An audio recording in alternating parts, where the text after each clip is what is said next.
यार आज तुझे सॉरी बोलने का मन कर रहा है। सॉरी क्यों?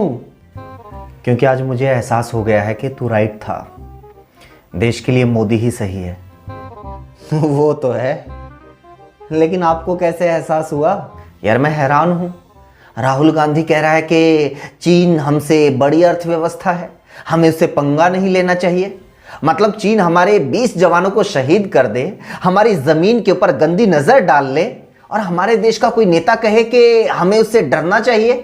क्या राहुल गांधी को नहीं पता है कि ऐसे बयान से हमारी सेना के मनोबल के ऊपर क्या असर पड़ेगा? उनके इस बयान से चीन का हौसला कितना बढ़ेगा? तभी तो मैं कहता हूं भाई साहब, ये राहुल गांधी, ये कांग्रेसी, ये लिब्रांडू कभी देश के बारे में कोई अच्छी बात नहीं बोल सकते। ये तो शुक्र मनाओ मोदी जी कार्रवाई नहीं कर रहे। अगर मेरे जैसे बंदे के हाथ में हो ना, तो मैं तो इन लोगों को देश में भी ना रहने दूं। देशद्रोही कहीं के। ऐसे देशद्रोहियों को मैं तो कभी वोट नहीं दूंगा। लेकिन चलो, कम से कम इस बात से आपको उनकी सच्चाई का एहसास तो हुआ। बात सिर्फ देश की नहीं है, बात धर्म की भी है, हमारी गाय माता की भी है। पता है, कांग्रेस के मेघालय का अध्यक्ष कहता है कि वो बीफ खाता है और उसकी पार्टी को इस बात से कोई दिक्कत नहीं है। कांग्रेस को क्यों दिक्कत होगी भाई साहब? वो तो हमेशा से ही देश की, धर्म की और गाय माता की दुश्मन रही है। जिस पार्टी के नेता हमारी गाय माता को खाने की बात करते हो, बताओ कोई सच्चा हिंदू उस पार्टी को वोट दे सकता है? मैं तो मर जाऊंगा, लेकिन ऐसी पार्टी को वोट नहीं दूंगा। पक्का? अगर सच्चा हिंदू है तो अपनी जुबान पे रहना। पक्का, एकदम पक्का। अच्छा तो सुन, वो चीन वाला बयान राहुल गांधी ने नहीं, मोदी सरकार के विदेश मंत्री एस जयशंकर ने दिया है। अब बोल बोल उसको देशद्रोही? और वो गाय खाने वाला बयान किसी कांग्रेस नेता ने नहीं, बल्कि तुम्हारी बीजेपी के मेघालय के अध्यक्ष अर्नेस्ट मावरी ने दिया है।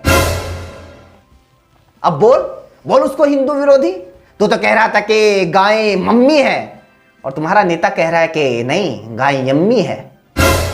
बोलना बोलना कि ऐसी पार्टी को कभी वोट नहीं दूंगा। नहीं बोला जा रहा ना?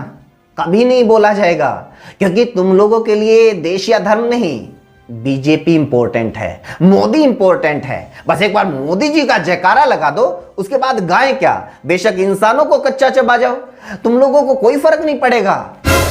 तुम लोगों को कोई फर्क नहीं पड़ता। बेशक महिलाओं की असमत लूट ली जाए, उनके गुनहगारों को फूल मालाएं पहनाई जाए, लोगों को गाड़ी में डालकर जिंदा जला दिया जाए, गरीबों की झोपड़ियों को आग के हवाले कर दिया जाए, महिलाओं को आग में भून दिया जाए, बेगुनाह लोगों को सिर्फ इसलिए महीनों सालों तक जेल में सड़ा दिया जाए क्योंकि उन्होंने मोदी की आलोचना करने की हिम्मत की थी। तुम लोगों को इस बात से कोई फर्क नहीं पड़ता कि एक महिला कलाकार को सिर्फ इसलिए पुलिस भेजकर डराया जाता है कि उसने बेरोजगारी, महंगाई और कोरोना काल की बदइंतजामी पर गाना बना दिया था। तुम लोगों को इस बात में कुछ भी गलत नजर नहीं आता कि किसी पार्टी के प्रवक्ता को सिर्फ इसलिए गिरफ्तार कर लिया जाता है क्योंकि उसने गलती से मोदी के पिता का कुछ और नाम बोल दिया था। लेकिन मोदी के भक्त बनकर कोई किसी के बारे में कुछ भी अनाप शनाप बोलता रहे, झूठ बोलता रहे, उसके ऊपर कोई कार्रवाई नहीं होती। कोई गांधी से लेकर नेहरू तक सबको गालियां देता रहे, किसी धर्म के लोगों को जान से मारने की धमकियां देता रहे, किसी की इज्जत के ऊपर हाथ डाले, किसी के घर के ऊपर हमला करे, उसके खिलाफ कोई कार्रवाई नहीं होती। शर्म करो। टीवी के झूठे प्रोपेगेंडा और व्हाट्सएप की फेक न्यूज से पैदा हुए एक सामान्य से भी कम समझ रखने वाले आदमी को भगवान बनाने के चक्कर में भगवान के समान अपने देश, उसके लोकतंत्र और उसके संविधान की बलि दे रहे हो तुम लोग। शर्म करो।